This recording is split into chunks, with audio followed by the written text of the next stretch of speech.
சங்கீதங்களின் புத்தகம் 71வது சங்கீதம்.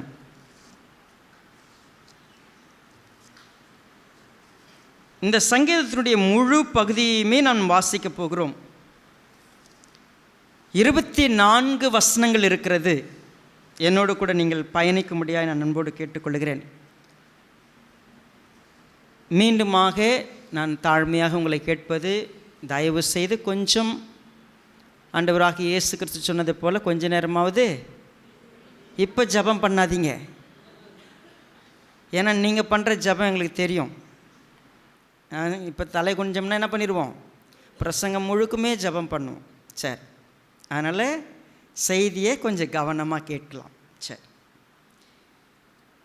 நான் இந்த செய்திக்கு கொடுத்திருக்கிற தலைப்பு 15வது வசனத்தில் இருக்கிறது.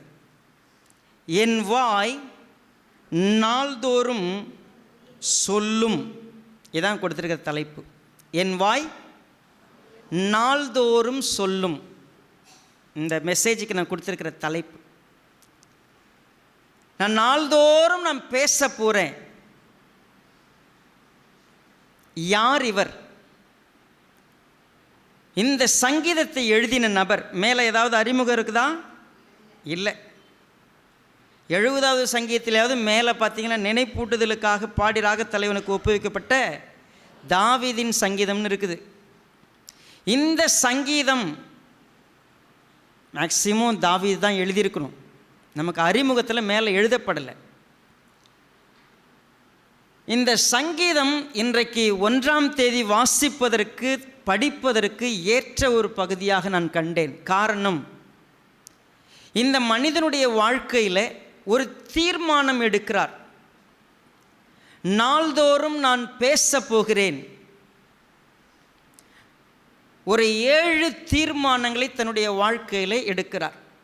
நான் பேசுவேன், நான் நடப்பேன், நான் பாடுவேன், நான் தொழுது கொள்ளுவேன், இப்படி நிறைய விஷயங்களை சொல்லிடுறார். அதில் ஒரே ஒரு தலைப்பு நான் என்ன, நான் நாள்தோறும் பேசுவேன். நாள்தோறும் நாம் என்ன பேசுவோம்? நம்மளை விட்டு பாருங்க. இப்போ கொஞ்சம் இடையில வெட்டம் தெரியுமா? இந்த ஒரு 10 நிமிஷம் ஒரு பிரேக் விட்டோம் தெரியுமா? மேக்சிமம் எல்லாரும் ஹாப்பி நியூ இயர் சொன்னோம். பாத்ரூமில் நின்று பேசிக்கிறத நான் கேட்டு தான் வந்தேன். சரிங்களா? அந்த கொஞ்ச நேரத்தில் ரெஸ்ட் ரூமில் பேச நம்ம கொஞ்சம் அந்த கொஞ்சம் கேப்பில் என்ன பேசுவோம்? ஒருத்தர் சொல்கிறான்,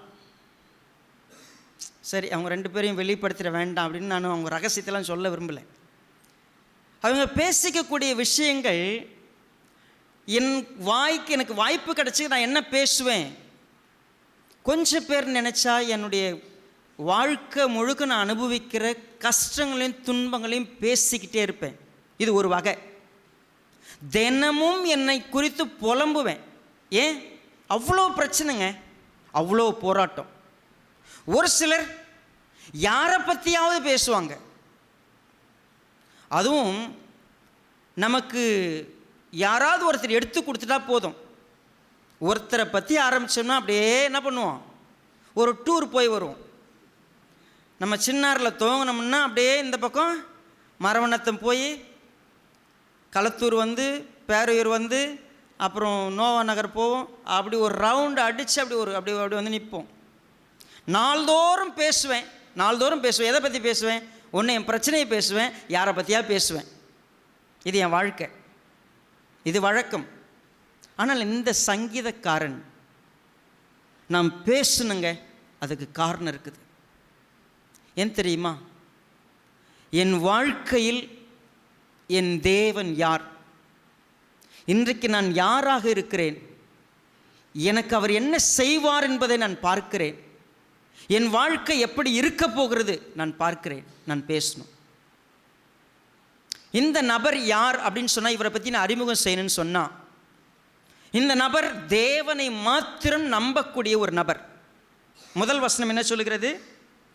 கர்த்தாவே உம்மை நம்பி இருக்கிறேன். See, he is a believer. அவர் முழுவதுமாய் கர்த்தரை நம்புகிற ஒரு மனிதன். அவருடைய வாழ்க்கையில் நம்பிக்கை பணத்தை நம்புறவரா, பொருளை நம்புறவரா, அதிகாரத்தை நம்புறவரா, வேற எதையாவது உன்னை நம்பிக்கொண்டிருக்கிற ஒரு மனுஷனான்னு கேட்டால் இல்லவே இல்லை. நான் சொல்கிற இந்த வார்த்தையை நீங்கள் கவனித்து பார்த்தீங்கன்னா, இந்த அதிகாரத்தை திரும்ப திரும்ப திரும்ப வாசித்தீங்கன்னா 3 இடங்களிலே உறுதியாக சொல்கிறார், நான் கர்த்தரை மாத்திரம் நம்பி இருக்கிறேன். என்னுடைய நம்பிக்கையில் வேற யாரும் கிடையாது. நான் வேற எப்போயும் யாரையும் சார்ந்திருக்க மாட்டேன், யாரையும் நம்ப மாட்டேன். தாவீது ஒருவேளை இந்த சங்கீதத்தை எழுதியிருந்தால் அவர் சொல்லும் பொழுது, நான் கர்த்தரை நம்புகிற ஒரு மனிதன். இரண்டாவது வசனத்தில் இருக்கிறது, உமது நீதி நிமித்தம் என்னை விடுவித்து என்னை காத்தருளும், உமது செவி எனக்கு சாய்த்து என்னை ரட்சியும். He was a man of prayer. எப்பொழுதும் ஏதாவது ஒரு பிரச்சனைனா கர்த்தர்கிட்ட மட்டும்தான் பேசுவாப்புல. ஒருவேளை நீங்களும் நானும் நம்முடைய பிரச்சனைகள் என்ன செய்வோம், யார்கிட்டையாவது சொல்லிட்டு இருப்போம்ல, அப்படி அவர் சொல்கிற ஒரு மனுஷன் கிடையாது. He was a man of prayer. எப்பொழுதும் ஜெபம் பண்ணுவார், ஜெபிக்கிற ஒரு மனிதன், கர்த்தரை நம்புகிற ஒரு மனுஷன். இரண்டாவது, எப்பொழுதும் ஜெபிக்கிற ஒரு மனிதன். மூன்றாவது வசனத்தில் இருக்கிறது, நான் எப்பொழுதும் வந்தடையத்தக்க கண்மலையாயிரும், என்னை ரட்சிப்பதற்கு கட்டளையிட்டீரே, நீரே என் கண்மலையும் என் கோட்டையுமாயிருக்கிறீர். எல்லாவற்றிலும் எப்பொழுதும் அவன் தேடக்கூடிய ஒரு நபர் கர்த்தர். கர்த்தரிடத்தில் நம்பிக்கையாக இருக்கிறவன், கர்த்தரிடத்தில் ஜெபிக்கிறவன், கர்த்தரை எப்பொழுதும் வந்து அண்டிக் கொள்ளுகிறவன். கர்த்தருடைய உறவு அவனுக்கு ரொம்ப முக்கியம். கர்த்தர்கிட்டயே இருக்கணும்னு சொல்லி விரும்புகிற ஒரு மனிதன். இப்போ நான் ஒருத்தரை இன்ட்ரடியூஸ் பண்ணிகிட்டு இருக்கிறவங்ககிட்ட, இந்த நபர் யார்? கர்த்தரை நம்புகிற மனுஷன், கர்த்தர்கிட்ட எப்பொழுதும் பேசுகிற ஒரு மனுஷன், கர்த்தருடைய உறவில் எப்பொழுதும் அவர் கிட்டவே இருக்கணும்னு நினைக்கிற ஒரு மனுஷன். 5வது வசனத்தில் பாருங்கள், கர்த்தராகிய ஆண்டவரே, நீரே என் நோக்கமும் என் சிறு வயது தொடங்கி என் நம்பிக்கையுமாக இருக்கிறீர். 2வது முறை நம்பிக்கையை பார்த்துட்டோம். இந்த நம்பிக்கை நோக்கம்னு இருக்கு இல்லையா, தமிழில் நான் அடிக்கடி சொல்கிறேன், தமிழ் மொழிபெயர்ப்பில் ஒரு சின்ன சின்ன பிரச்சனைகள் இருக்குது. Hope and trust. இங்கே என்னென்னு போட்டிருக்குது? ட்ரஸ்ட்னு போட்டிருக்குது. நான் உங்களை நம்புகிறேன், அது மட்டும் இல்லை, எல்லாவற்றிலும் நான் உங்களையே சார்ந்திருக்கிறேன். நீங்கள் தான் எல்லாமே. கம்ப்ளீட்டாக சின்ன வயசுலேருந்து இது வரைக்கும் என்னுடைய முழு நம்பிக்கையும் என் உறுதியான அசையாத சார்ந்திருக்கிற ஒருத்தரும் யாருன்னு கேட்டால் நீங்கள் தான். கர்த்தரை எப்பொழுதும் அசைக்க முடியாத அளவுக்கு உறுதியை பற்றி கொண்டிருக்கிற ஒரு மனிதன். ஃபைனலாக சொல்லப்போனால் கர்த்தரை எப்பொழுதும் துதிக்கிற ஒரு மனிதன். எங்கே பார்க்கலாம் அதை? 6வது வசனத்தில் பாருங்கள், உம்மையே நான் எப்பொழுதும் துதிப்பேன்னு இருக்குது பாருங்க. அப்போ கர்த்தரை எப்பொழுதும் துதிக்கக்கூடிய ஒரு மனிதன். என்னெல்லாம் சொல்லியிருக்கிறேன்? வரிசை சொல்லிடலாமா? நைட் டைமாக இருக்குது, கொஞ்சம் நீங்களாம் பேசலாமே. ஃபஸ்ட் என்னது? கர்த்தரையே நம்புகிற ஒரு மனிதன், ஜெபிக்கிற ஒரு மனிதன், கர்த்தருடைய உறவையே எப்பொழுதும் தேடக்கூடிய ஒருவன், அவரையே பற்றி கொண்டிருக்கிற ஒருவன், அவரை துதிக்கிற ஒரு. சரி, இப்படி ஒரு மனுஷன் இருந்தால், கர்த்தரை தேடி, கர்த்தரை நாடி, கர்த்தரை பற்றிக்கிட்டு, கர்த்தரையே நம்பி இருக்கிற ஒரு மனுஷன் இருந்தால் அவனுக்கு என்னங்க பிரச்சனை?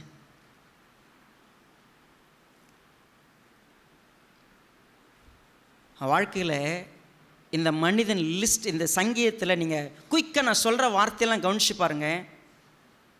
இந்த மனிதனுடைய வாழ்க்கை சாதாரணமாக இல்லை. இந்த உலகத்தில் அவனுடைய வாழ்க்கையில் எப்பொழுதும் பார்த்தீங்கன்னா சத்துரு இல்லாமல் அவன் வாழ்க்கை இல்லை.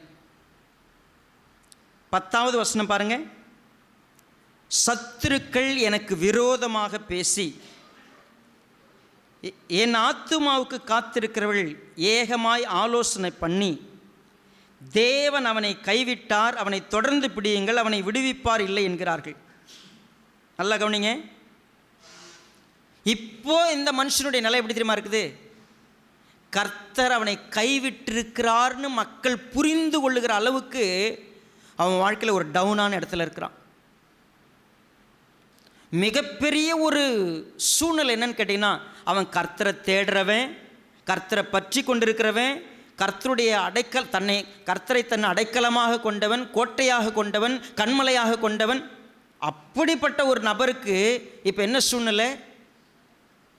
அவனுக்கு இப்போ கர்த்தர் உதவி செய்கிற மாதிரி தெரியல. அவன் வாழ்க்கையில் இப்போ மிகப்பெரிய நெருக்கத்தில் இருக்கிறான். கர்த்தருக்கும் அவனுக்குமான பந்தம், அவன் கர்த்தரை தேடுறவன் தான், ஜெபிக்கிறவன் தான், துதிக்கிறவன் தான், கர்த்தரை நாடுறவன் தான், நம்பி இருக்கிறவன் தான். இப்போ அவனுடைய வாழ்க்கை நல்லா இல்லை. This is the time. அவன் வாழ்க்கையை முடிக்கிறதுக்கான ஒரு டைம். இந்த மனுஷன் நோ மோர், இவன் இருக்கக்கூடாதுன்னு எண்ணுகிற ஒரு சூழ்நிலை. இன்னும் கவனமாக சொல்ல போனால் 20வது வசனத்தில், 10ல் பார்த்தோம், 20ல் பாருங்கள். அநேக இக்கட்டுகள், ஆபத்துக்கள், சொல்லப்போனால் வியாதி, கொடூரம், இக்கட்டு, பிரச்சனை, எவ்வளவு சொல்ல முடியுமோ அவ்வளோ சொல்லலாம். இந்த சங்கீதக்காரனுடைய வாழ்க்கையில் மிகப்பெரிய சவால்களை சந்திக்கிற ஒரு சூழ்நிலை. இந்த டைமில் தாங்க அவன் சொன்னான், நான்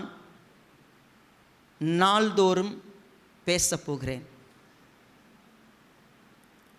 என் வாழ்க்கையில் நான் கர்த்தரை நம்பினவன், கர்த்தரை பற்றி கொண்டவன், உறுதியாக கர்த்தரையே நாடுபவன், கர்த்தரையே துதிக்கிறவன் நான். ஆனால் என் வாழ்க்கையில் பொல்லாங்கு இருக்கிறது. இப்பொழுது கைவிடப்பட்டிருக்கிறேன், எனக்கு எந்த உதவியும் இல்லை, நெருக்கப்பட்டிருக்கிறேன், நொறுங்கி போயிருக்கிறேன், ஆபத்து இருக்கிறது, விக்கினங்கள் கடந்து வருகிறது, மரணக்கட்டுகள் என்னை சூழ்ந்து கொண்டிருக்கிறது. But I am going to speak. நான் பேசுவேன், நாள்தோறும் பேசுவேன். நான் மறுபடியும் உங்களுக்கு சொல்கிறேன், இந்த உலகம் குறிப்பாக இந்த காலகட்டத்தில் நம் ஒவ்வொரு நாளும் ஒவ்வொரு வினோதமான ஆபத்துகளையும் நாசமோசங்களையும் சந்தித்து கொண்டிருக்கிறோம். சாதாரணமாக நாம் கேட்கிற நியூஸ் உண்மையா தெரியாது, நாம் பார்க்கிற அனுபவங்கள் உண்மையா தெரியாது. ஆபத்தான ஒரு உலகத்தில் நம்ம கடந்து போயிட்டுருக்கிறோம். 2023 ஒரு சிலருக்கு நன்மையான வருஷங்களைப் போல தெரிஞ்சிருக்கலாம், ஒரு சிலர் மறக்க விரும்புகிற ஒரு சில வருஷங்கள். 2024 even more challenges will be there. அப்புறம் எந்த நம்பிக்கையில் நாங்கள் கர்த்தரை எப்படிங்க நம்புறது? எப்படி நாங்கள் சந்தோஷமாக இருக்கிறது? எப்படி சமாதானமாக இருக்கிறது? எப்படி நாங்கள் கர்த்தரை மன நிம்மதியோடு ஆராதிப்பது? இந்த மனிதன் நமக்கு ஒரு மிகப்பெரிய உதாரணமாய் முன்னிற்க விரும்புகிறார். I want to speak something. ஏன் தெரியுமா? என் வாழ்க்கையில் நான் இக்கட்டுக்கள், உபத்திரவங்கள், போராட்டங்களை சந்தித்து வந்த பொழுதெல்லாம் நான் ஒருவரை ஆராதிக்கிறேனே, ஒருவரை நம்பி இருக்கிறேனே, ஒருவரிடத்தில் அடிக்கடி போகிறேனே, அவர் என்ன செய்தார் தெரியுமா? நான் அவரை பற்றி சொல்லுகிறேன், கேளுங்கள். முதலாவது, என் தேவன் யார் என்பதை நான் உங்களுக்கு அறிமுகம் செய்கிறேன். 6வது வசனத்துக்கு என் கூட வாங்க. இந்த தேவன் எனக்கு என்ன செய்தார் என்று பார்த்தால், முதலாவது, நான் கர்ப்பத்தில் உற்பவித்தது முதல் அவரால் ஆதரிக்கப்பட்டேன். நான் கர்ப்பத்தில் உருவான நாள் முதற்கொண்டு கர்த்தர் என்னை ஆதரித்திருக்கிறார். எதற்கு மத்தியில்? எல்லா பிரச்சனைக்கு மத்தியிலும். கர்ப்பத்தில் உருவாகிறது ஈஸின்னு நினைக்கிறீங்களா? இப்போது ஒரு கர்ப்ப காலத்து 9 மாதத்தை நீங்கள் கொஞ்சம் கணக்கு பண்ணி பாருங்கள், எவ்வளவு சவால்களை சந்திக்கிறாங்க. இப்போது ஒரு குழந்தையை உருவாக்கி ஒரு டெலிவரி கொண்டு வந்து நிறுத்துறதுக்குள்ளே இருக்கக்கூடிய விஷயங்கள்லாம் சாதாரணதில்லை, மிக பெரிய சவால். சமீபத்தில் சிங்கப்பூரில் நான் ஒரு குடும்பத்தோடு மிக நெருக்கமான ஐக்கியத்தை பார்க்கிறேன். அவள் திருமணமாகி கன்சீவ் ஆயிட்டான். கன்சீவான 3 மாதத்தில் மருத்துவமனைக்கு போன உடனே மருத்துவமனையில் டாக்டர் ஸ்கேன் பண்ணி பார்த்துட்டு சொல்லிட்டாங்க, உன்னுடைய கர்ப்பப்பையினுடைய அடிப்பகுதி மிக மெலிதான தோலினால் நிறைந்திருக்கிறது. நீ எழுந்து நடந்தேன்னா என்னைக்கு வேணால் டெலிவரி ஆகிடும். அப்போ நீ என்ன செஞ்சுருக்கணும்? இந்த 6 மாதமும் படுத்து தான் இருக்கணும். யோசித்து பாருங்க, 6 months படுத்தே இருக்கணும், நடக்கக்கூடாது. ரேராக நடக்கலாம், டாய்லெட் போகலாம், கவனமாக போகணும். ரொம்ப கஷ்டம். இந்த விஷயம் தெரிஞ்ச அடுத்த விஷயம் என்ன? உனக்கு சுகர் லெவல் ரொம்ப ஹையாக இருக்குது. இதுக்கு முன்னாடி சுகர் இருக்கா? இல்லை. இந்த குழந்தை மிக பாதிப்பான சூழ்நிலை இருக்குது. 6 months நவ். இன்னும் 3 மாதம் ரொம்ப சவால். எனக்கு அங்கேருந்து தகவல், ப்ளீஸ் ப்ரே, ரொம்ப ரொம்ப கஷ்டமாக இருக்கிறோம், தினமும் ஹாஸ்பிட்டல் போகணும், டாக்டர் வந்து பார்க்குறதுக்கு ஏகப்பட்ட செலவு, இந்த குழந்தைங்களுக்கு ஆரோக்கியமாக கிடைக்கணும். Everything was struggle struggle struggle. 9 மாதம் ஆச்சு. எந்த நிமிஷம் வேணால் குழந்தை பிறக்கலாம். இப்போது 9வது மாதத்தில், இது வரைக்கும் நடக்காத 9 மாதத்தில் நடக்கிறா. இப்போது என்ன நடக்கிறா? எங்கே நடக்கிறா? சர்ச்சுக்கு வந்திருக்கிறா. when I have a chance to walk, I will come.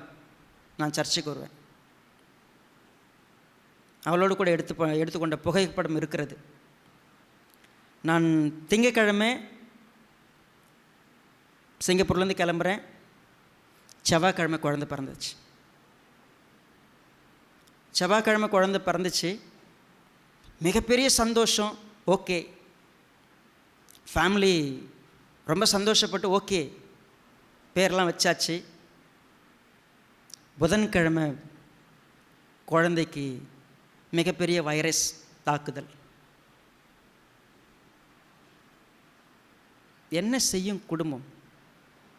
இந்த குழந்தையுடைய மூளை நரம்புகள் அத்தனையும் பாதிக்கக்கூடிய ஒரு கொடூரமான வைரஸ் தாக்குதல். என்ன செய்ய போகுது குடும்பம்? சவாலுக்கு மேல சவால், பிரச்சனைக்கு மேல பிரச்சனை. சொல்ல முடியுமா நான் கர்த்தரை நம்பி இருக்கிறேன் அப்படின்னு சொல்றதுக்கு? நான் தாயின் கருவிலிருந்து உருவாக்கப்படும் போது ஆதரிக்கப்பட்டேன், அங்கிருந்து கர்த்தரை நடத்திட்டேன். இன்னைக்கு அந்த வாரம் கடந்துச்சு, இப்போ குழந்தை இஸ் ஃபைன். இன்னும் என்ன சவால் சந்திப்பால தெரியாது. பட் இன்னைக்கு எனக்கு கடைசியாக இந்த வாரம் எனக்கு வந்த photo, she is fine, she is okay, now better. ஆனால் அந்த சூழ்நிலை அந்த குடும்பம் கடந்து போகும்பொழுது நான் இதை பார்க்குறேன். என்னை கர்ப்பத்தில் கலையாமல் என்னை கர்த்தர் கொண்டு வந்திருந்தார். கர்ப்பத்திலே ஊனமாகாதபடி கொண்டு வந்தார். கர்ப்பத்திலே நான் அறிவில்லாமல் போகாதபடிக்கு என்னை நடத்தினார், என்னை ஆதரித்தார். நான் ஒருத்தரை பற்றி பேசுவேங்க. அந்த 9 மாதமும் சவாலான விஷயந்தான். ஆனால் அந்த சவாலில் அவர் என்னை தாங்கினார். நீங்கள் நினைக்கிறீங்களா உங்கள் லைஃப்பில் இன்றைக்கி நீங்கள் கடந்து போயிட்டுருக்கிற எல்லா பிரச்சனைக்கும் மத்தியிலையும் ஒருத்தர் உங்கள் கூட இருக்கிறார், உங்களை தாங்கிக்கிட்டு இருக்கிறார். நீங்கள் நினைக்கிறீங்க என்னை கைவிட்டுட்டாரு, என்னை எதுவுமே இல்லை. கிடையாதுங்க. கர்ப்பத்திலிருந்து ஆதரிக்கப்பட்டேன். என்னைக்கு வரைக்கும் கர்த்தர் கைவிடலை. அவர் என்னைக்கும் கைவிட மாட்டார். அவர் ஒரு நாளும் கைவிட மாட்டார். என்னை விட்டு அவர் தூரமே போக மாட்டார். மனுஷங்க வேணால் சொல்லலாம், அவன் கர்த்தர் அவரை கைவிட்டார் அப்படின்னு மனுஷங்க சொல்லலாம். ஆனால் கர்த்தர் என்ன பண்ணல? கைவிடவே இல்லை. எத்தனை பேர் சொல்லுவீங்க கர்த்தர் இது? எங்க பாதி பேர் தூங்குறீங்களா? கர்த்தர் கை விட்டார் உங்களை? இல்லை இல்லை, 2 கையும் தூக்கலாங்க. கர்த்தர் என்ன பண்ணியிருக்கிறாரு? ஆதரிச்சு வந்திருக்கிறாரு. மட்டுமா தாயின் கருவறையிலிருந்து. சரி, அந்த வசனம் இன்னும் கொஞ்சம் பாருங்க.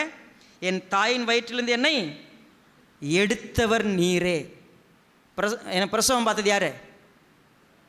ஹலோ, எனக்கு என்ன பிரசவம் பார்த்தது உண்மையாகவே கர்த்தர் தான். உங்களெலாம் யார்? அப்புறம் சாத்தானா பார்த்தான்? எல்லாரும் யார் தான் பார்த்ததே? கர்த்தர் பார்க்கலாம். எங்களுக்கு இங்கே நான் மது ஹாஸ்பிட்டலில் பார்த்தேங்க, நான் அப்புறம் கவர்மெண்ட் ஹாஸ்பிட்டலில், அவங்கெல்லாம் வெறும் உபகரணம். பிரசவம் யார் பார்த்ததே? ஆமாம், கர்த்தர் என்னை என் தாயின் வயிற்றிலிருந்து என்ன பண்ணியிருக்கிறாரு? எடுத்திருக்கிறார்.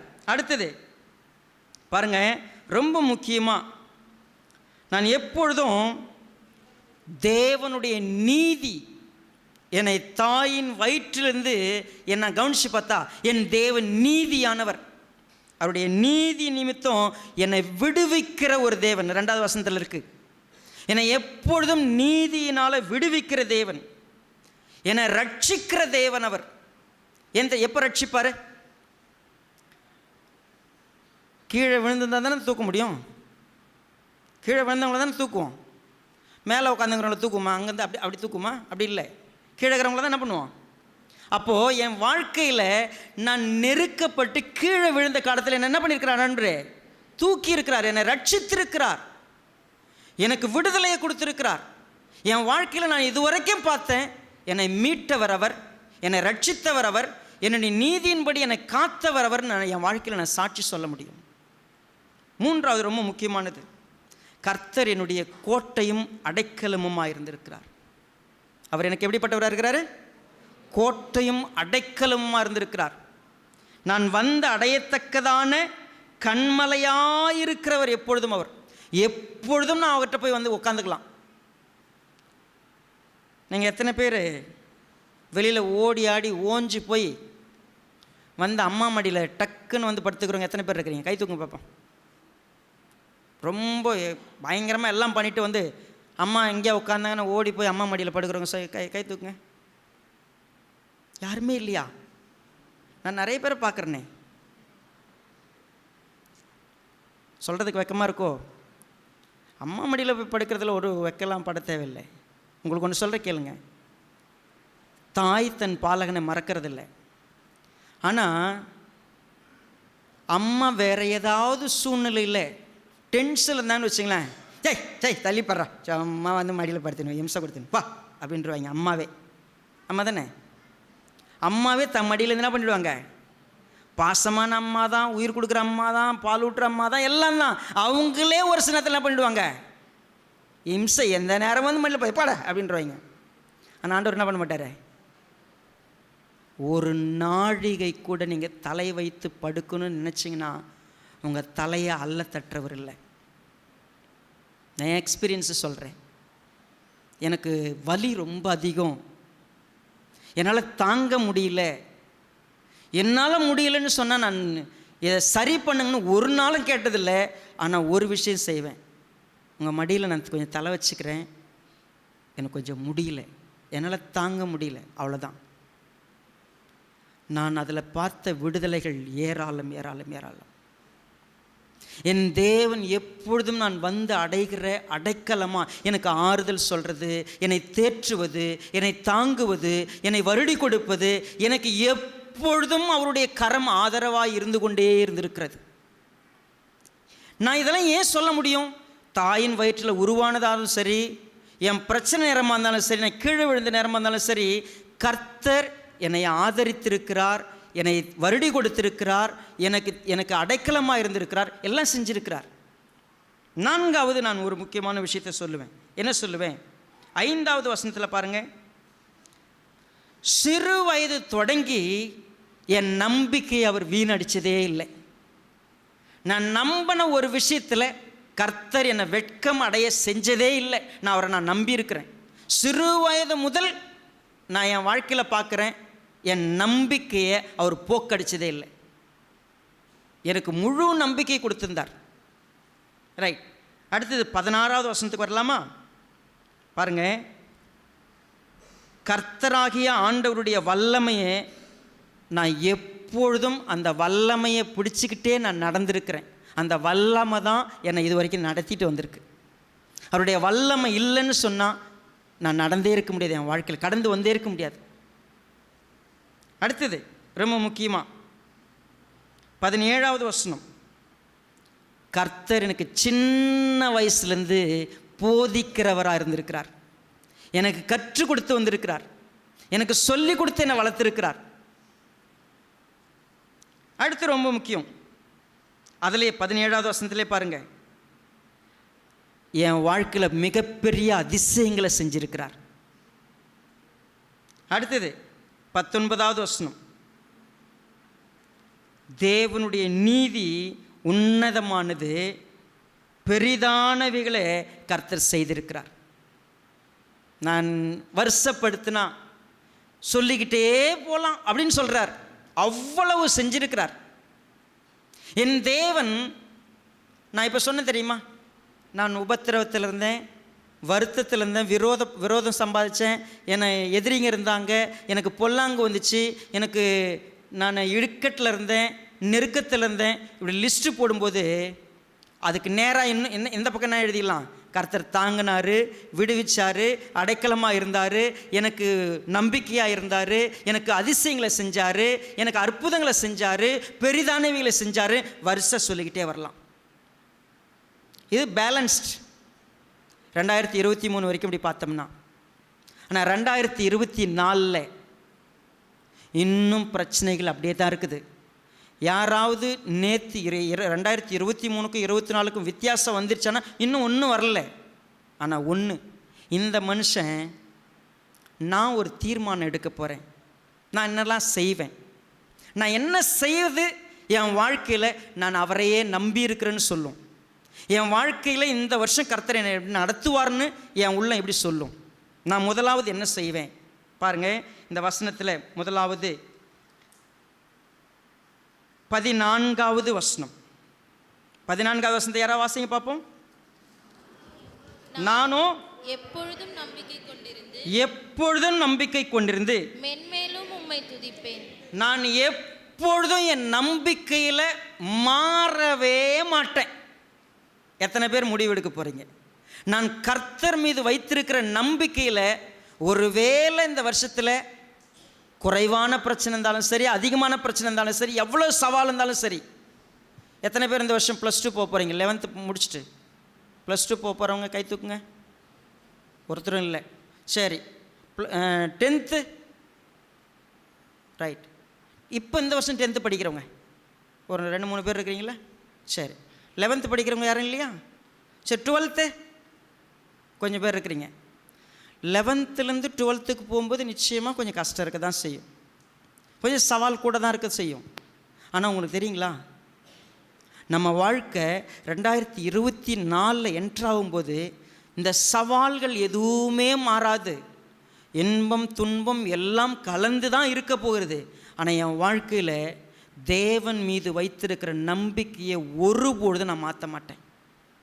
நான் அவரை முழுசாக நம்பியிருப்பேன். ஏன் தெரியுமா? என் கர்ப்பத்திலேருந்து என்னை காப்பாற்றினவர் அவர் தான், என்னை ஆதரிச்சது அவர் தான், சிறு வயது முதல் என்னை போதிச்சது அவர் தான், என்னை தாங்கினது அவர் தான், நான் அடைக்கலம் தேடினப்போதெல்லாம் எனக்கு உதவி செஞ்சது அவர் தான். இன்றைக்கி நான் உட்கார்ந்துருக்கிறேன் இல்லை, அவரால் தான் உட்காந்துருக்கிறேன். ஸோ அப்போ நான் என்ன செய்வேன் தெரியுமா? என் வாழ்க்கையில் எப்பொழுதும் நம்புவேன். ஃபஸ்ட்டு தீர்மானம், ஒருபொழுதும் என் நம்பிக்கையை மாற்ற மாட்டேன், நம்பிக்கையில் தொழிஞ்சு போக மாட்டேன், விசுவாசத்தில் குறைவுபட மாட்டேன். நான் விசுவாசமாக இருப்பேன், முழுசாக நம்புவேன் கர்த்தரை. என்ன வந்தாலும் நான் என்ன பண்ணுவேன்? நான் நம்புவேன் என் நேச மீட்பரை. ஏன் தெரியுமா? எப்பேற்பட்ட பிரச்சனை இருந்தாலும் அவர் என்னை காக்கிற தேவன். என் மனசை எப்பொழுதும் வட்டி கொடுக்குற பாடல் அது. யார் கைவிட்டாலும் நான் பின் செல்வேன் எனது இயேசுவை. அகல ஆழ உயரமாக எவ்வளவு அன்பு கூர்ந்தார் என் மேலே, அதனால் நான் முழுசாக நம்புவேன் அவரை. எனக்காக சிலுவையில் தான் உயிரையே கொடுத்தவர் என்ன செய்ய மாட்டார்? எனக்கு ஜீவனே கொடுத்துட்டவர் வேற என்ன எனக்கு செய்ய மாட்டார்? நான் எப்படி அவரை நம்பாமல் இருக்க முடியும்? கம்ப்ளீட்டாக நம்புவேன். ஒரு நாள் கூட என் நம்பிக்கை குறையாது. நான் நம்பிக்கையில் துவண்டு போக மாட்டேன். அதில் ஒரு நாளும் என்கிட்ட அவ்விசுவாசம் வராது. தீர்மானம் பண்ணுவீங்களா? 2024 உங்களுடைய லைஃப்பில் மிகப்பெரிய ஆசீர்வாதமாக இருக்க போகிறது. நான் அந்த மாதிரி பொய்யை உங்ககிட்ட சொல்ல. ஆசீர்வாதம் எது தெரியுமா? நீங்கள் கர்ப்பத்தில் உங்களை உருவாக்குன தேவன் இன்னைக்கும் மாறாமல் அப்படியே இருக்கிறார். ஆதரிக்கிறவர் உங்க கூட இருக்கிறார். நீங்கள் அதை பார்க்க கற்றுக்கிறது தான் ஆசீர்வாதம், நீங்கள் புரிஞ்சிக்கிறது தான் ஆசீர்வாதம். ஸோ அப்போ இன்றைக்கி இந்த வருஷத்தில் நான் முழுமையாய் நம்பி இருப்பேன். First statement. ரெண்டாவது என்ன செய்வார்? 14வது வசனத்திலே நாம் பார்க்குறோம், மென்மேலும் உம்மை துதிப்பேன். கர்த்தரை நான் தொழுது கொள்ளுவதில், கர்த்தரை பாடுவதில், கர்த்தரை ஆராதிப்பதில் நான் இன்னும் அதிகமாய் செயல்படுவேன். நான் உங்களுக்கு ஒரு ஆலோசனை சொல்கிறேன். இந்த பாட்டு பாடுறதை நம்ம சபையில் கொஞ்சம் நான் கவனிச்சுக்கிட்டே வரேன். துதிக்கும் பொழுது பார்த்தீங்கன்னா, யார் பெற்ற பிள்ளைங்களோ ஒரு 4 பேர் பாட்டும்பா, நான் பாட்டுன்னு கையை கட்டுக்கின்னு என்ன செய்கிறேன், பாடுங்க பாடுங்க, ஏன்னா அவங்க பாவம் அவங்க வேலை செய்கிறாங்க அப்படின்னு வேடிக்கை பார்க்கிற, கை கட்டிக்கிட்டு அப்படியே அமைதியாக இருக்கிற அநேகரை நான் பார்க்குறேன். கர்த்தரை துதிக்கிறதற்கு ஆர்வமும், எந்த நேரமும் நான் கர்த்தரை துதிக்கலாம். கர்த்தரை துதிப்பதற்கு ஒரு நாளும் ஒரு நேரமும் தடை கிடையாது. ஒரு மரண வீட்டில் துதிப்போமா, பாடுறோமா, பாடுறது இல்லையா? அங்கே போய் வெறும் சோக பாட்டு மட்டும்தான் பாடிட்டு இருக்கிறோமா? நம்ம தானே, அப்படிலாம் இல்லைல்ல, நம்ம எல்லா பாட்டையும் தான் பாடுறோம். கர்த்தரை துதிக்கிறதுக்கு எங்கேயும் தடை கிடையாது, எந்த நேரத்துலையும். அதனால தான் சந்தோஷமானால் சங்கீதம் பாடு, துன்பமானால் ஸ்தோத்திரம் போடு. எப்பவும் நான் பாடுவேன், சரிங்களா? என் வாழ்க்கையில் பாட்டு உண்டு. நான் கர்த்தரை துதிப்பேன், ஆராதிப்பேன், தொழுது கொள்வேன். நான் அதை இந்த வருஷத்தில் ஒரு நாளும் மிஸ் பண்ண மாட்டேன். இன்னும் அதிகப்படுத்துவனே ஒழிய கம்மி பண்ண மாட்டேன். தீர்மானம் 2, நான் கர்த்தரை உறுதியாக நம்பியிருப்பேன். 2, நான் எப்பொழுதும் அவரை துதிப்பேன், மென்மேலும் துதிப்பேன். இந்த வருஷம் ஆராதனைக்கு 2 முறை ஆப்சண்ட் ஆகிட்டேன் அப்படின்னு வச்சுக்கோங்க. அடுத்த வருஷம் 4 முறை ஆப்சண்ட் ஆவேன், அப்படியா? இல்லை, நான் இன்னும் அதிகப்படுத்தியிருப்பேன். கர்த்தரை தினமும் தொழுது கொண்டிருப்பேன். என் வீட்டில் சபையோடு வந்து வார வாரம் ஆராதிச்சிருப்பேன். எனக்கு வாய்ப்பு கிடைக்கிறப்பெல்லாம் கர்த்தரை துதிப்பேன். தீர்மானம் 2. 3வது தீர்மானத்துக்குள்ளே போகலாம். 15வது வசனம். என் வாய் நாள்தோறும் உமது நீதியையும் உமது ரட்சிப்பையும் சொல்லும். நான் பேசுவேன். எதை பேசுவேன்? கர்த்தருடைய நீதியையும் கர்த்தருடைய சத்தியத்தையும் நான் பேசுவேன். கர்த்தருடைய எனக்கு செய்த நன்மைகளை பேசுவேன். கர்த்தர் யாருன்னு பேசுவேன். கர்த்தர் என்னுடைய வாழ்க்கையில் எப்படிப்பட்ட ரட்சிப்பை கொடுத்திருக்கிறார், கர்த்தர் யார் என்று பேசுவேன். நான் அதனால தான் சொன்னேன் அறிமுகத்தில், மற்றவங்களை பற்றி பேசாதீங்க, குறை பேசாதீங்க. உண்மையவே ஜெனிஃபர் கொண்டு வந்த தாட் ஐ அப்ரிஷியேட். நாங்கள் இங்கே யாரை பற்றியும் குறை சொல்ல வரல. நான் வர்றது கர்த்தரை நம்பி வரேன், கர்த்தரை துதிக்க வரேன். நான் கர்த்தரை பற்றி மட்டும்தான் பேசுவேன். யாரை பற்றி என்ன பண்ண மாட்டேன், நான் பேச மாட்டேன். என்னை பார்ப்பேன், என் ஆத்துமாவை பார்ப்பேன், என் ஆத்துமா சரியாக வளரதை பார்ப்பேன். நான் பூரணப்பட வரணும், நான் பரிபூர்ணப்பட வரணும், கர்த்தரை அறிகிற அறிவின் மேன்மையை அடைந்து கொள்வதற்கு வரணும். நான் பேசினா கர்த்தரை பற்றி மட்டும்தான் பேசுவேன். அவர் எனக்கு செய்தவைகளை பேசுவேன், என் ஆத்துமாவுக்கு செய்தவைகளை பேசுவேன், என்னை மீட்டெடுத்த விதத்தை நான் பேசுவேன், நிச்சயம் பேசுவேன். நான் அவரை நம்பியிருப்பேன். 2வது, அவரை நான் துதிப்பேன். 3வது, நான் அவரை பற்றி என்ன செய்வேன், பேசுவேன். அடுத்தது 16வது வசனம். கர்த்தராகிய ஆண்டவருடைய வல்லமையை முன்னிட்டு நடப்பேன்.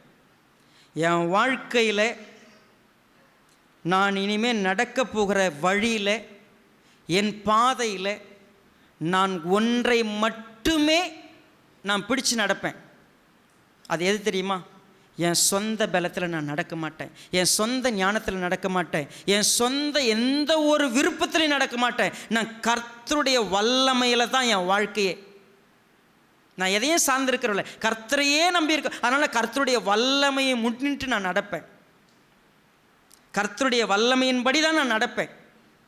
என் வாழ்க்கையில் அவருடைய வல்லமை தான் விளங்கும். ரொம்ப முக்கியமாக அவருடைய நீதியை பற்றி மேன்மை பாராட்டுவேன். ரொம்ப சிம்பிளாக இந்த வார்த்தை நமக்கு புரியாத பாஷையில் இருக்கிற மாதிரி இருக்குது. ரொம்ப அர்த்தமாக பார்க்கணும் அப்படின்னு சொன்னால், நான் இந்த உலகத்தில் மேன்மையாக நினைப்பேன்னு சொன்னால், நான் செய்கிற எதை பற்றியும் பேச மாட்டேன், நான் எதை பற்றியும் மேன்மை பாராட்ட மாட்டேன், எனக்கு கிடைத்தவைகளை எதை பற்றியும் உயர்த்தி சொல்ல மாட்டேன், எனக்கு உண்டாயிருக்கிற எதை பற்றியும் நான் மேன்மை பாராட்ட மாட்டேன். ஒன்று, தேவன் யார் என்பதில் மட்டும்தான் நான் மேன்மை பாராட்டுவேன். நான் ஒரு விஷயத்தை உயர்த்தி சொல்லுவேன் அப்படின்னா தேவன் யாருன்னு உயர்த்தி சொல்லுவேன். நான் அதில் தான் மேன்மை பாராட்டுவேன். எனக்கு கிடைச்ச பாக்கியம் என்ன பாக்கியம்? நான் அவருடைய பிள்ளைங்கிறது சகோதரர் பிரபா ஷேர் பண்ணும்போது சொன்னார் இல்லையா, எனக்கு என்ன மேன்மை, நான் அவருடைய குடும்பத்தில் இருக்கிறேன், அவருடைய வசனத்தை படிக்கிறேன், நான் அவருடைய வழியில் நடத்துறதுக்கு எனக்கு பாக்கியம் கிடச்சிக்குது, இதை விட மேன்மை எனக்கு வேறு எதுவும் இல்லை. நான் அதை மட்டும்தான் மேன்மை பாராட்டுவேன். அடுத்தது ரொம்ப முக்கியமாக இதுதான் நம்ம இன்றைக்கி பார்க்குறோம். 17 சொன்னார், தேவனே என் சிறு வயது முதல் எனக்கு போதித்து வந்தீர், இதுவரைக்கும் உம்முடைய அதிசயங்களை அறிவித்து வந்தேன். ஆனால் இப்பொழுது 2024 இப்போ இந்த இப்பொழுதுங்கிறதுல இன்றைக்கி தான் நீங்கள் அந்த வார்த்தை என்ன பண்ணுங்கள், 2024 டேட் போட்டுக்கலாம். டேட் போட்டுக்கிட்டு இப்போ சொல்லுங்கள், தேவனே இந்த சந்ததிக்கு உமது வல்லமையையும் வரப்போகிற யாவருக்கும் உமது பராக்கிரமத்தையும் நான் அறிவிக்கும் அளவும் நான் இந்த வருஷத்தில் என்ன பண்ணுவேன் தெரியுமா, கர்த்தருடைய வல்லமையை அவருடைய பராக்கிரமத்தை இந்த சந்ததிக்கு சொல்கிறதுக்கு எனக்கு நீங்கள் உதவி செய்யுங்க, ஆனால் நான் செய்வேன். ரூத் இங்கே ஷேர் பண்ணாங்க இல்லையா, கர்த்தருடைய வல்லமை ஒரு ஓப்பன் ஹார்ட் சர்ஜரி பண்ண ஒரு பெண் எவ்வளவு பலகீனமாக இருக்கணும், அந்த பலம் எங்கிருந்து கிடைக்கிறது, நான் ஒவ்வொரு நாளும் கர்த்தருடைய பலத்தில் தான் வாழ்கிறேன். அது வேற சொல்கிறதுக்கு வேறு வார்த்தையே இல்லை. அவர் எனக்கு பலம் கொடுக்கலன்னா இன்னைக்கு நிற்க முடியாது, பேச முடியாது. நீங்கள் இங்கே இருக்கிற அத்தனை பேரும் கர்த்தருடைய வல்லமை எப்பொழுது சொல்ல முடியும் தெரியுங்களா, நீங்கள் பலவீனமாக இருந்து அந்த பலத்தை பார்த்தா தான் சொல்ல முடியும். அப்போது நம்ம பலவீனங்களும் போராட்டங்களும் நம்முடைய வாழ்க்கையில் வரும்பொழுது கர்த்தர் எப்படிப்பட்ட வல்லமையை கொடுக்கிறவராக இருக்கிறாரு. உங்களுக்கு எல்லாருக்கும் தெரியும், கோவிட் இந்த சர்ச்சில் நிறைய பேர் கோவிடில் பாதிக்கப்பட்டோம். ஆனால் மிக மோசமான மரணத்துக்குள்ளாக கொண்டு செல்லப்பட்டு திரும்பி வந்த ஒரு நபர் நான். உங்களுக்கு கண்கூடான சாட்சியில் நான் இருக்கிறேன். ஏன்னா நான் எப்படி உணர்ந்தேன் அப்படின்னு சொன்னால், ஒரு ஆரஞ்சு பழத்தில் இருக்கிற ஜூஸ் எல்லாம் பிழிஞ்சிட்டு சக்கையை வச்சுருந்தா ஒரு உடம்பு எப்படி இருக்கும், அதை நான் உணர்ந்தேன். ஏன் அப்படின்னா, ஒரு 2 ஹவருக்கு ஒரு முறை இல்லை 3 ஹவருக்கு ஒரு முறை யூரின் போகிறதுக்கு எழுந்திரிச்சு போகணுன்னா என் கை ஊனி எந்திரிக்க முடியாது. ஊன்றி எந்திரிச்சு ரெஸ்ட் ரூம் போயிட்டு திரும்பி பெட்டுக்கு வர முடியாது. யாராவது ஒருத்தர் வேணும். என்னால் பேச முடியும் கர்த்தருடைய பலம் எவ்வளோ பெருசுன்னு. எப்பயுமே திமிர்த்தனமாக நடக்கிறவனால சொல்ல முடியுமா? முடியாது. இந்த சங்கீதக்காரன் சொல்கிறாரு, உம்முடைய வல்லமை என்னால் பேச முடியும், உம்முடைய பராக்கிரமத்தை என்னால் பேச முடியும், ஏன்னா என்னுடைய பலவீனங்களை நான் பார்த்துருக்குறேன். ஆண்டவரே நான் பேசுவேன், இந்த வருஷம் நான் பேசுவேன், ஏன்னா நீங்கள் தான் எனக்கு பலம் கொடுத்துருக்கீங்க, நீங்கள் தான் பராக்கிரமாக நடந்திருக்கிறீங்க. நான் அறிவிக்க போகிறேன், உம்முடைய வல்லமை எவ்வளோ பெருசுன்னு அறிவிக்க போகிறேன். கடைசியாக இன்னொரு வார்த்தை,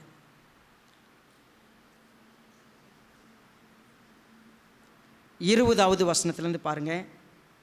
அநேக இக்கட்டுகளையும் ஆபத்துகளையும் காணும்படி செய்த என்னை நீர் திரும்பவும் உயிர்த்து திரும்பவும் என்னை பூமியின் பாதாளங்களிலிருந்து ஏற பண்ணுவீர்.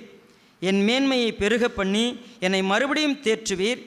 என் தேவனே, நான் வீணையை கொண்டு உம்மையும் உம்முடைய சத்தியத்தையும் துதிப்பேன். இஸ்ரவேலின் பரிசுத்தரே, சுரமண்டலத்தை கொண்டு உம்மை பாடுவேன். நான் பாடும் பொழுது என் உதடுகளும் நீர் மீட்டு கொண்ட என் ஆத்துமாவும் கம்பீரித்து மகிழும். கர்த்தாவே, 2024 முழுவதும் நான் மகிழ்ச்சியாக இருப்பேன், நான் பாடிக்கிட்டே இருப்பேன், நான் துதிச்சுக்கிட்டே இருப்பேன், உங்களை போற்றிக்கிட்டே இருப்பேன், உங்களை உயர்த்திக்கிட்டே இருப்பேன். 2024 என்னெல்லாம் பண்ணுவேன்?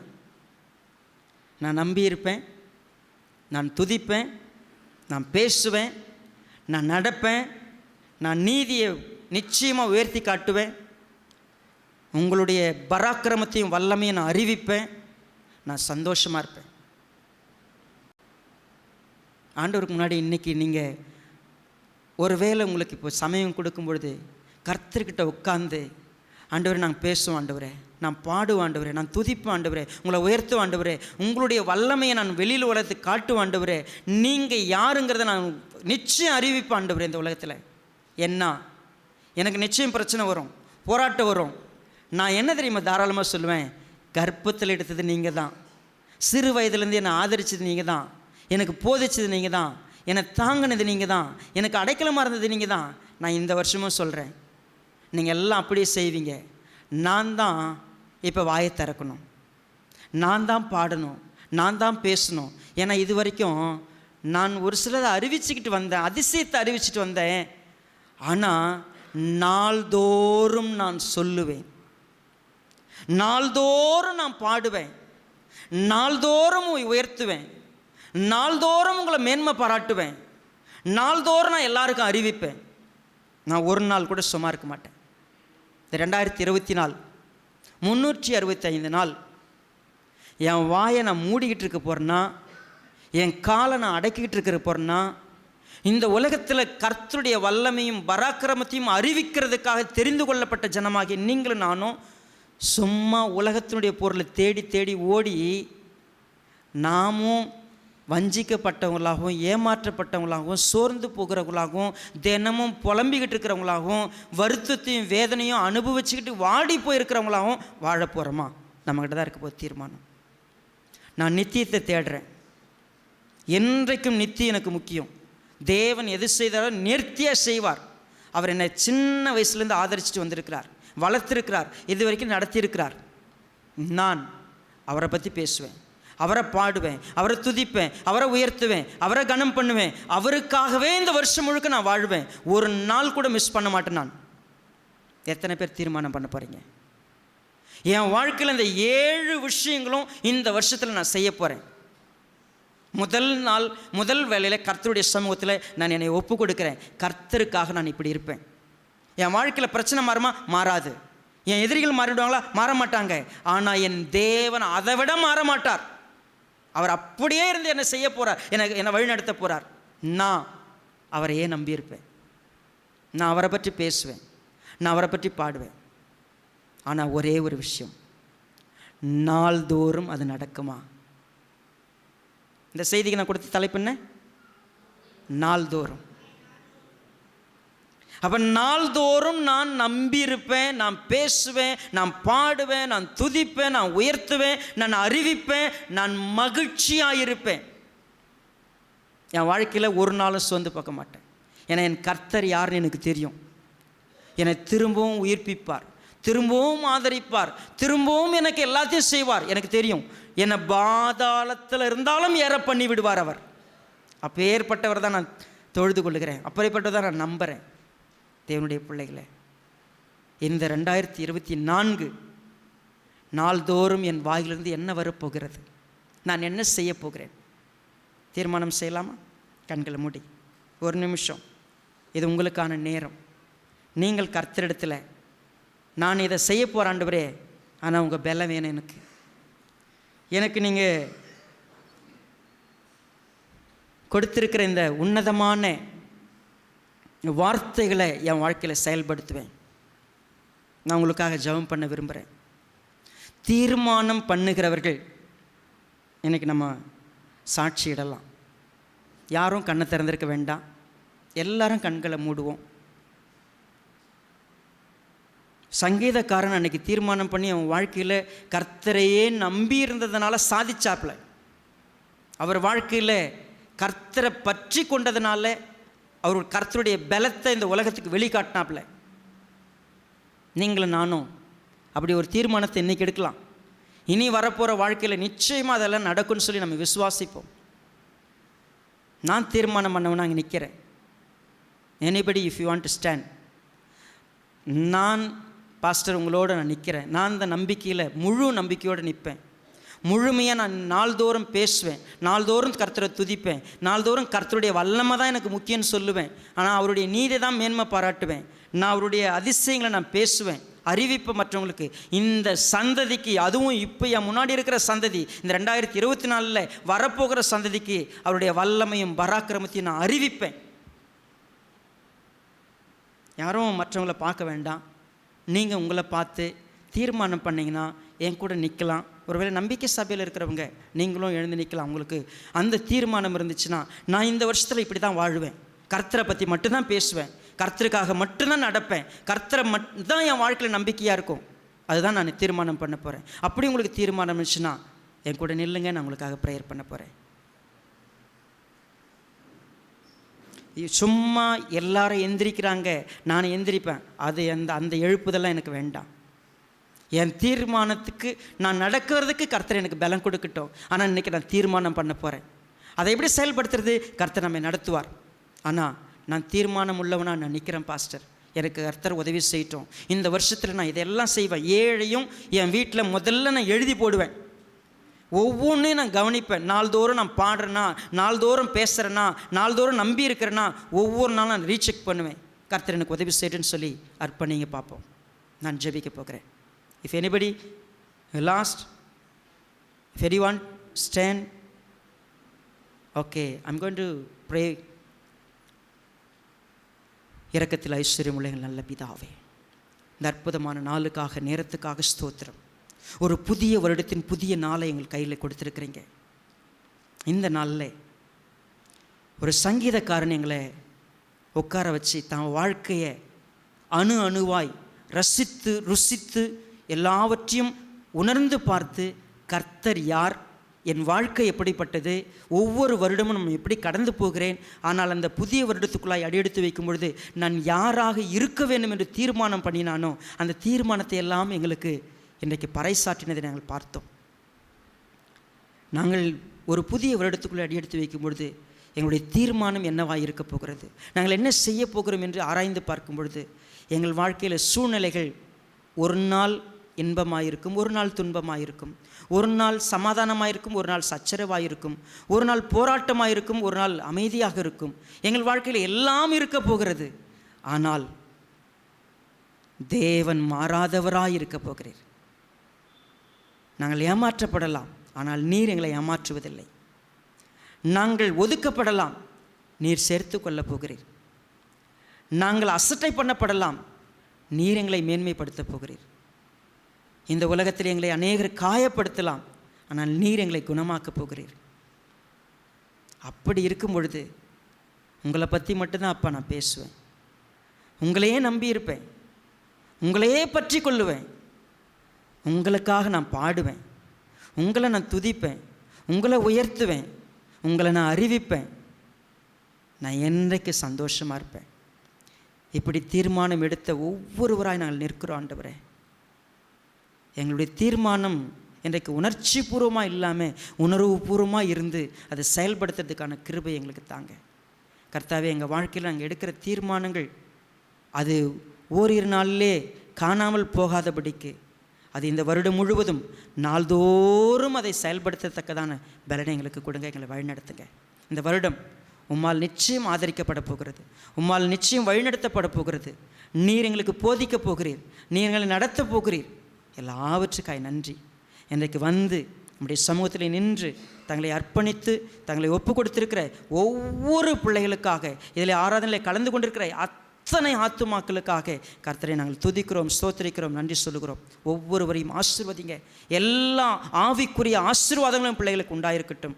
சத்திய வசனத்திலே அறிகிற அறிவில் இன்னும் ஆழமாய் வளரட்டும். உமக்குள்ளான உறவிலே பலப்படட்டும். உம்மை பிரதிபலிக்க, உமக்கு எப்பொழுதும் பிரியமாய் நடந்து கொள்ள, உம்மையே ஆண்டவரை எப்பொழுதும் எல்லா இடத்திலும் வெளிப்படுத்தத்தக்கதாக கர்த்தர் உதவி செய்யும்படியாக ஜெபிக்கிறோம்.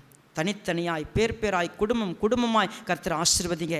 உலக பிரகாரமான சகல தேவைகளையும் சந்திங்க, ஆரோக்கியத்தை வரப்பண்ணுங்க. உங்களுடைய தயவும் எப்பொழுதும் நடத்திட்டும். எத்தனை சவால் வந்தாலும் எங்கள் நம்பிக்கை குலையாமல் நாங்கள் பார்த்துக்கொள்ள எங்களுக்கு உதவி செய்யுங்க கர்த்தாவே. நாங்கள் எப்பொழுதும் துதிப்பதற்கு இணைந்து வருவதற்கு உதவி செய்யுங்க. எங்களுடைய வேலைகள் எல்லாம் உங்களுடைய மகிமையான நித்தியத்தை தேடுவதற்கு அது பிரயோஜனப்படட்டும். எங்களுடைய வருமானங்கள் எல்லாம் நித்தியத்தை நாடுவதற்கு உதவியாயிருக்கட்டும். கர்த்தர் உதவி செய்யுங்க. எல்லா தனிப்பட்ட தேவைகளையும் உம்முடைய சித்தப்படியே நீர் அங்கீகரித்து ஆசீர்வதித்து வழிநடத்த முடியாது ஜெபிக்கிறோம். உம்முடைய மகிமை இந்த வருடம் முழுவதும் எங்களை வழிநடத்திற்றும். உமக்கு மகிமையாக எங்களை ஒப்பு கொடுத்து எங்கள் மீட்புறம் வரும் இரட்சகரமாயிருக்கிற கர்த்தராகிய இயேசு கிறிஸ்துவின் நாமத்தில் தாழ்மையோடு வேண்டிக் கொள்ளுகிறோம் நல்ல பிதாவே, ஆமீன். ரைட், நாம் நின்ற வண்ணமாகவே ஒரு பாடலை பாடப்போகிறோம். எல்லாரும் எழுந்து நிற்போம். இந்த பாடல் கர்த்தரை எப்பொழுதும் மென்மேலும் துதிக்கணும் இல்லையா? அதனால் ஒரு பாட்டு இல்லை, பல பாட்டு, ஆனால் சீக்கிரம் முடிஞ்சிடும். ஒரு சரணங்களை தான் பாட போகிறோம். இணைந்து கொள்ளுங்கள். கர்த்தரை துதிக்கிறதில்ல, கர்த்தரை பற்றி பேசுகிறதில்ல, கர்த்தரை உயர்த்துறதில்ல முதல் வேலையாக இந்த பாட்டை நம்ம தேர்ந்தெடுத்துருக்கிறோம். இன்றைக்கி சந்தோஷமாக மகிழ்ச்சியோடு எல்லார் முகத்துலையும் அந்த சந்தோஷம். இந்த வருஷத்தில் கர்த்தர் எங்கள் கூட இப்படி இருக்க போகிறார், இப்படி நடத்த போகிறார், இப்படி பலம் கொடுக்க போகிறார், அந்த உணர்வோடு பாடலாம். எந்த காலத்திலும் எந்த நேரத்திலும் இப்படி தான் ஆரம்பிக்குதா பாட்டு.